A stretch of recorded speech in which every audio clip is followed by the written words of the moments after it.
नमस्कार, India voice देख रहे हैं आप और मैं हूं आपके साथ शिवम दुबे। इंडिया वॉइस के खास कार्यक्रम राजस्थान समाचार में आप सबका स्वागत है। बुलेटिन की शुरुआत करेंगे। राजस्थान जैन सभा द्वारा आयोजित सामूहिक क्षमावाणी के अवसर पर आयोजित समारोह में सहभागिता पर पूज्य संतों का आशीर्वाद प्राप्त करके सीएम भजन लाल शर्मा ने उपस्थित प्रबुद्ध जनों को संबोधित किया, जहां पर उन्होंने कहा कि क्षमा एक ऐसा अद्वितीय गुण है जिसने सदियों से मानवता के कल्याण के संकल्प को दृढ़ता प्रदान किया। यह न केवल व्यक्तिगत विकास का मार्ग प्रशस्त करती है, बल्कि समाज में सद्भावना और एकता का संचार भी करती है। यह सर्वविदित सत्य है कि क्षमाशीलता हमारे चरित्र को उन्नत और उदार बनाती है और हमें आध्यात्मिक उत्कर्ष के शिखर की ओर अग्रसर करती है। जैन धर्म की इस महान परंपरा को आत्मसात करते हुए हम सब मिलकर एक शांतिपूर्ण और सद्भावनापूर्ण समाज के निर्माण में अपना योगदान दें।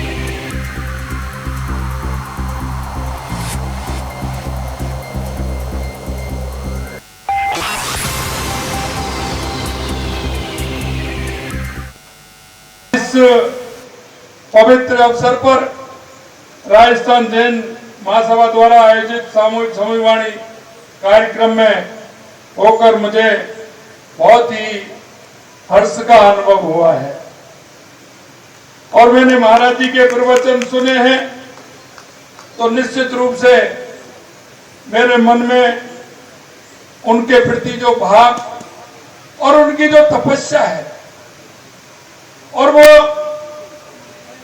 राष्ट्र को जिस तरह से रास्ता दिखाने का काम कर रहे हैं, निश्चित रूप से मैं दिल की गहराइयों से सभी संत मुनि जी को इस बात के लिए कि आज मैं अपने आप को पुण्यशाली मानता हूं कि एक साथ मैंने साथ साथ हमारे मुनियों के दर्शन का लाभ लिया है। ये दिन न केवल हमारे अपने आध्यात्मिक शुद्धिकरण का पर्व है, बल्कि समाज और संसार के प्रति हमारी जिम्मेदारियों को भी स्मरण कराता है। जैन धर्म क्षमा याचना का बहुत महत्व है। जैन धर्म के अंदर क्षमा याचना से आत्मशुद्धि होती है और जिसमें व्यक्ति अपनी गलतियों को स्वीकार करता है, उनके लिए वो क्षमा मांगता है और क्षमा मांगते हुए, क्योंकि क्षमा याचना से संबंधों में सुधार होता है, क्योंकि वह एक दूसरों को महसूस करता है कि आप उनकी भावनाओं का सम्मान करते हैं। क्षमा याचना से मानसिक शांति भी मिलती है, क्योंकि यह व्यक्ति को अपनी गलतियों के बोझ से मुक्ति दिलाती है। क्षमा याचना आध्यात्मिक विकास में मदद करती है, क्योंकि यह व्यक्ति को अपने कर्मों के परिणाम को स्वीकार करने और उन्हें शुद्ध करने का अवसर भी देती है। क्षमा याचना समाज में सद्भावना फैलाती है, क्योंकि ये दूसरों को ये महसूस कराती है कि आप उनके प्रति सहानुभूति भी रखते हैं। जैन समाज क्षमा याचना के महत्व को बढ़ावा देता है, अपने सदस्यों को आत्मशुद्धि, मानसिक शांति प्राप्त करने में मदद भी करता है। गलती होना मनुष्य का स्वाभाविक गुण है, लेकिन उस गलती को स्वीकार करते हुए क्षमा मांग लेना यह बहुत बड़ा मानवीय गुण भी है और इसके साथ सामने वाले को क्षमा करना भी बहुत बड़ी बात होती है। यह काम कोई वीर ही कर सकता है, इसलिए कहा गया है क्षमा वीरस्य भूषणम। आज क्षमावाणी के अवसर पर मैं भी जाने अनजाने में जो गलतियां हुई हैं, मैं उसके लिए भी। वहीं बूंदी जिले की सीमा पर कोटा एयरपोर्ट बन रहा है, जहां प्रशासन द्वारा 600 साल पुरानी बूंदी नरेश राव राजा सूरजमल की मूर्ति और छतरी को तोड़ दिया गया, जहां पर लोगों ने आक्रोश जताते हुए छतरी को वापस बनाने और दोषियों के खिलाफ कार्रवाई करने की मांग करने लगे हैं। तो वहीं केंद्रीय मंत्री गजेंद्र सिंह शेखावत ने सोशल मीडिया प्लेटफॉर्म एक्स पर लिखकर बयान देकर आपत्ति दर्ज कराया। मंत्री गजेंद्र सिंह शेखावत ने लिखा है कि बूंदी नरेश राव सूरजमल हाड़ा की छतरी तोड़ना दुखद और व्यथित करने वाली घटना है। क्या केडीए ने छतरी का महत्व ऐतिहासिक महत्व जानते हुए भी ऐसा काम किया। इससे मामले की जांच करते हुए कार्रवाई करना बेहद जरूरी है। लोगों की भावनाओं का सम्मान रखना चाहिए। मामला राज्य सरकार और ओम बिरला तक पहुंचा तो प्रशासन बैकफुट पर आ गया। 3 अधिकारियों को सस्पेंड कर दिया गया है इस पूरे मामले में और जांच कमेटी गठित कर दी गई।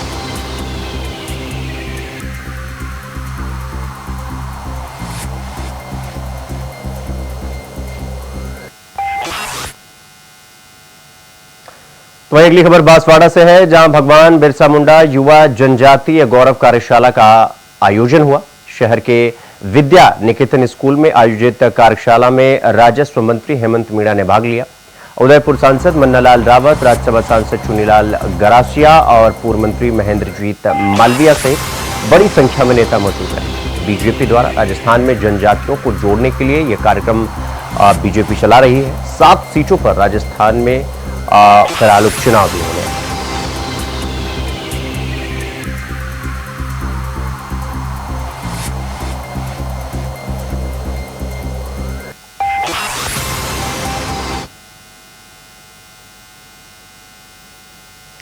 तो आरएएस प्रियंका बिश्नोई की मौत की जांच के लिए 5 डॉक्टरों की उच्च स्तरीय कमेटी ने जांच पूरी कर ली है। राज्य सरकार ने मौत की जांच के लिए कमेटी गठित की थी। आरएएस प्रियंका बिश्नोई की मौत की रिपोर्ट कमेटी ने राज्य सरकार को सौंप भी दी है।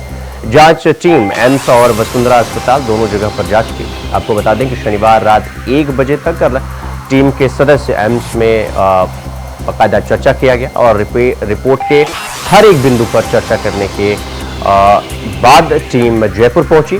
जांच रिपोर्ट मिलने के बाद सरकार अब उस रिपोर्ट के आधार पर आगे की कार्रवाई करेगी।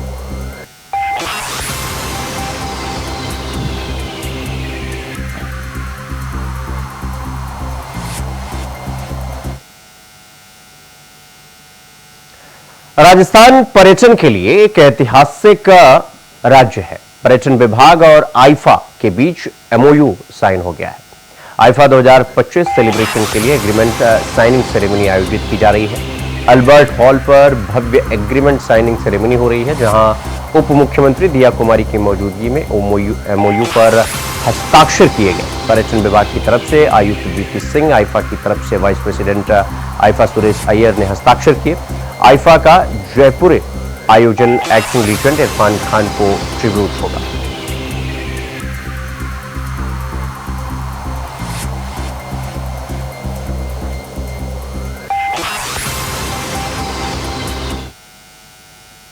खबरों में आगे बढ़ेंगे। आपको बता दें कि अजमेर के एमडीएस यूनिवर्सिटी में आयोजित शिक्षक सम्मेलन कार्यक्रम राज्यपाल हरिभाऊ बागड़े ने शिरकत की इसमें, और राज्यपाल ने जहां पर संबोधित करते हुए कहा कि शिक्षा का पहला शिक्षक बच्चों के माता पिता होते हैं और विद्यार्थियों को किताबी ज्ञान के साथ साथ व्यवहारिक ज्ञान भी देना बहुत जरूरी है। शिक्षक छात्रों को व्यवहारिक ज्ञान जरूर दें।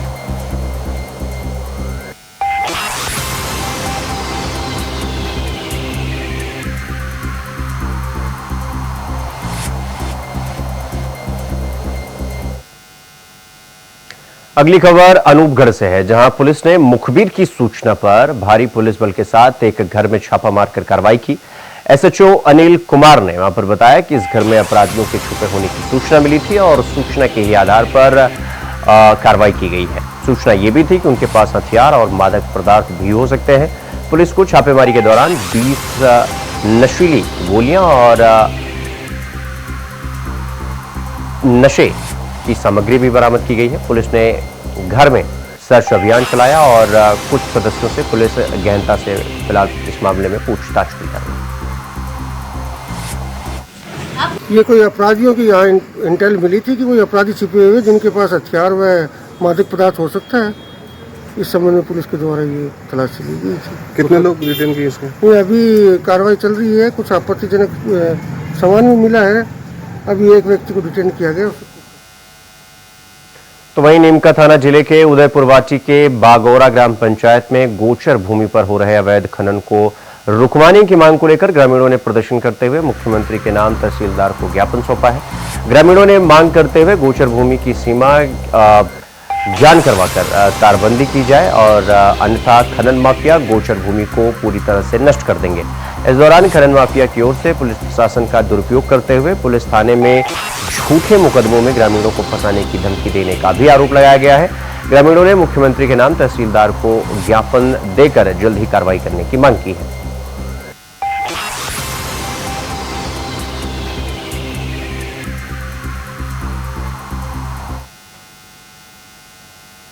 तो वहीं राजसमंद जिला मुख्यालय में एक बार फिर चोरी की बड़ी घटना सामने आई है। आपको बता दें कि चोरों ने फिर पुलिस को चुनौती दी है।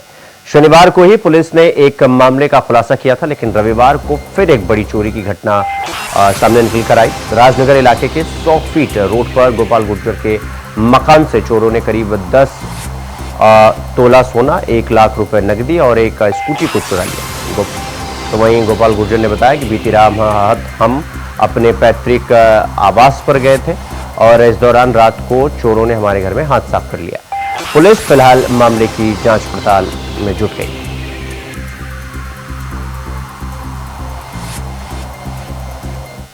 बजे के आसपास 4 संदिग्ध लोग नकाब पहने हुए मुझसे पहले तो मेरे ऑफिस में वहाँ फर्स्ट गली के अंदर ऑफिस में दरवाजा तोड़ने की कोशिश करी और वो लोग तोड़ नहीं पाया। फिर दूसरी गली के अंदर घुसे, वहाँ पे गोपाल जी गुर्जर के मकान में, जो भी किराएदार हैं यहाँ पे, उनके मकान में घुसे, दरवाजे का ताला काटा, ताला काट करके अंदर घुसे और सारे कमरों के ताले तोड़ते हुए स्कूटी प्लस जितना भी सोना चांदी रखा हुआ था वो सब लेकर के गए हैं। जितना नुकसान हुआ है उसके गोपाल जी के आने पर वो सारी सूचना एकत्रित की जाएगी और वो आप सबको विदित की जाएगी। स्कूटी ले गए हैं, नई स्कूटी थी बिल्कुल।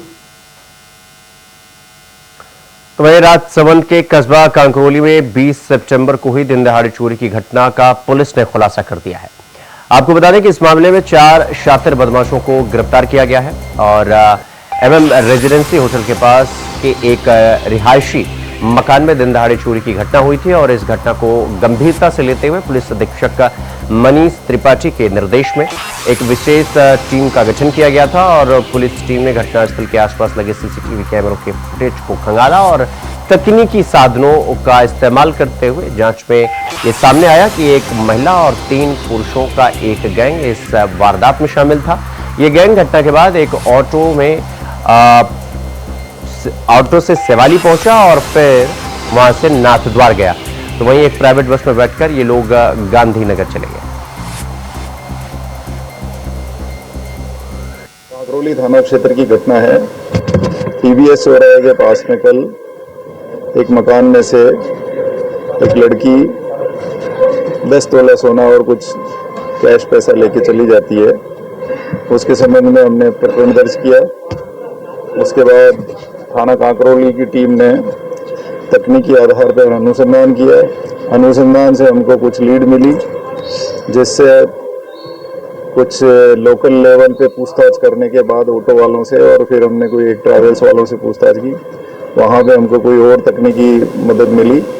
उसके बाद तुरंत CI साहब के नेतृत्व में एक टीम गुजरात भेजी। गुजरात भेजने के बाद वहाँ गांधीनगर से इन संदिग्धों को पकड़ा और पकड़ कर लेकर आए हैं। यहाँ पर प्रकरण में इनकी गिरफ्तारी की है और आगे की कार्रवाई करेंगे। इन्हें कैसे पता था कि वही गैंग है, वो वही पर पैसा पड़ा हुआ है? क्योंकि 5 दिन ये कोई शातिर चोर गैंग है।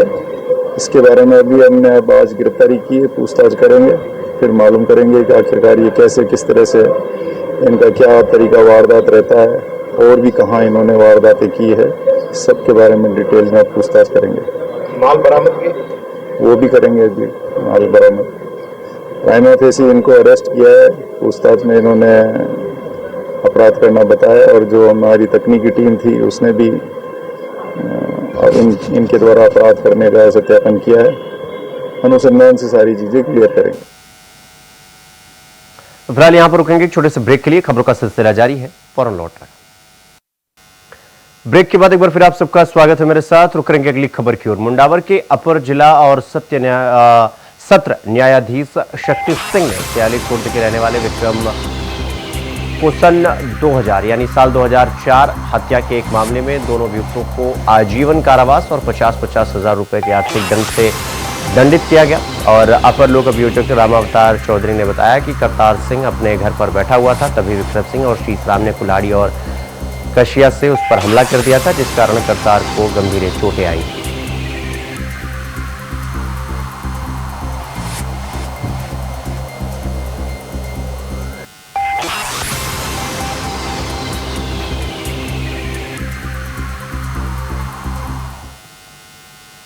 तो वही राजस्थान प्रदेश कांग्रेस कमेटी के निर्देशानुसार झालावाड़ के चौमहला कस्बे में ब्लॉक अध्यक्ष नरेंद्र सिंह प्रतिहार के नेतृत्व में चौमहला कस्बे के मुख्य झंडा चौक पर शांतिपूर्ण तरीके से सांकेतिक धरना प्रदर्शन किया गया। यह धरना प्रदर्शन भारतीय जनता पार्टी के नेताओं द्वारा कांग्रेस के पूर्व राष्ट्रीय अध्यक्ष और लोकसभा में नेता प्रतिपक्ष राहुल गांधी के खिलाफ की गई अभद्र टिप्पणियों के विरोध में किया गया। इस धरना प्रदर्शन में कांग्रेस कमेटी के सभी पदाधिकारी, कार्यकर्ता और जनप्रतिनिधि मौजूद हैं। इस प्रदर्शन का मुख्य उद्देश्य भाजपा नेताओं द्वारा राहुल गांधी के खिलाफ की गई अभद्र टिप्पणी के विरोध में आवाज उठाना।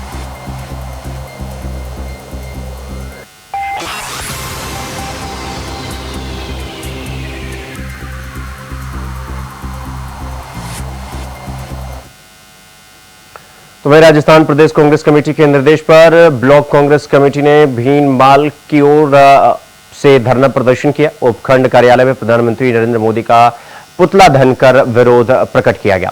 ब्लॉक स्तरीय कांग्रेस कमेटी के धरने को संबोधित करते हुए कांग्रेस ब्लॉक अध्यक्ष जीव सिंह राणावत ने कहा कि कांग्रेस के राष्ट्रीय अध्यक्ष मल्लिकार्जुन खड़गे ने इस संबंध में देश के प्रधानमंत्री को पत्र लिखकर इन टिप्पणियों पर चिंता व्यक्त की है, लेकिन प्रधानमंत्री ने इस पर चुप्पी साध रखी है, जो यह दर्शाता है कि प्रधानमंत्री इसका खंडन नहीं करना चाहते।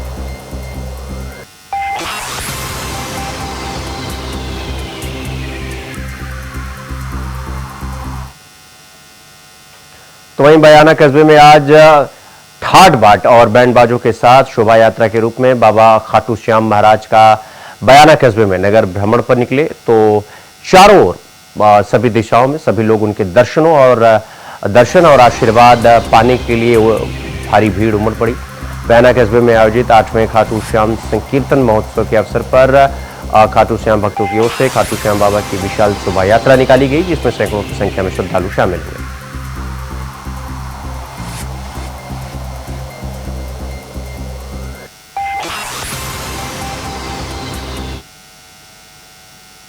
अगली खबर अजमेर से है, जहां गाड़ियों में पेट्रोल भरवाने के दौरान पेट्रोल की मात्रा कम है, जबकि पानी की मात्रा उसमें दोगुनी भरी जा रही है। मामला 104 एम्बुलेंस का है, जहां चालक ने बताया कि मिर्तिया पेट्रोल से 35 लीटर पेट्रोल भरवाया गया था, जिसके बाद गाड़ी करीब 2 किलोमीटर चलकर बंद हो गई। इसी दरमियान चालक ने मिस्त्री को बुलाया। मौके पर पेट्रोल की टंकी से करीब 80% पानी और 20% पेट्रोल निकला। चालक ने बताया कि गाड़ी रामगढ़ चौराहे पर आते आते बंद हो गई और वहां से गाड़ी आगे नहीं बढ़ी।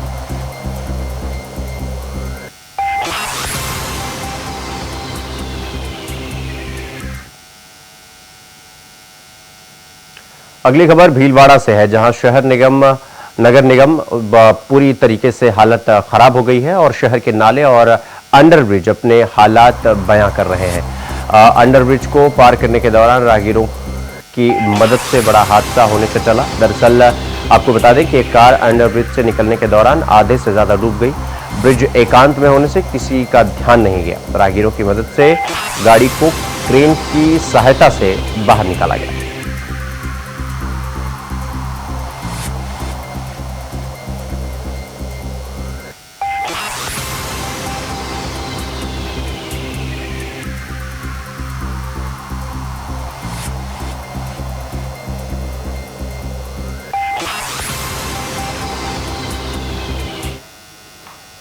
वहीं राजसमंद में ठगी पीड़ितों से जेल भरण आंदोलन की शुरुआत की है। ये आंदोलन सरकार द्वारा 2019 में बनाए गए अनियमित जमा योजना पाबंदी अधिनियम के तहत ठगी पीड़ितों को भुगतान न करने के विरोध में किया जा रहा है। आंदोलनकारियों का यह कहना है कि सरकार ने इस अधिनियम के तहत ठगी पीड़ितों को 180 दिनों के भीतर उनकी जमा राशि को 2 से 3 गुना भुगतान करने का वादा किया था, लेकिन अब तक कोई कार्रवाई नहीं की गई।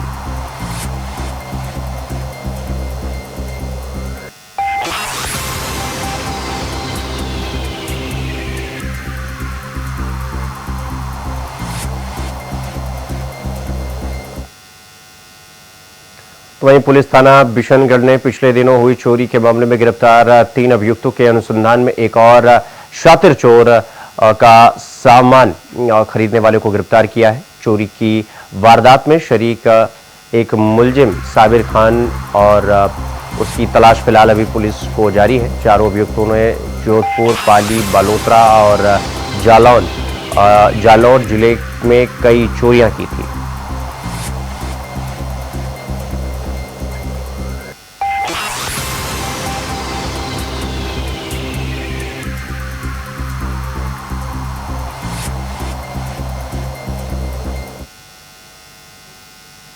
वहीं अजमेर में हॉस्टल के सामने दुकान निर्माण को लेकर दो गुटों में विवाद हो गया। दोनों की ओर से एक दूसरे पर लाठी डंडा चलने लगा और गाड़ियों में तोड़फोड़ कर जेसीबी को आग लगा दी गई। एक पक्ष की ओर से गोलियां चलाई गई। फायरिंग में एक युवक की इस मामले में मौत हो गई। मामला रूपनगढ़ का है।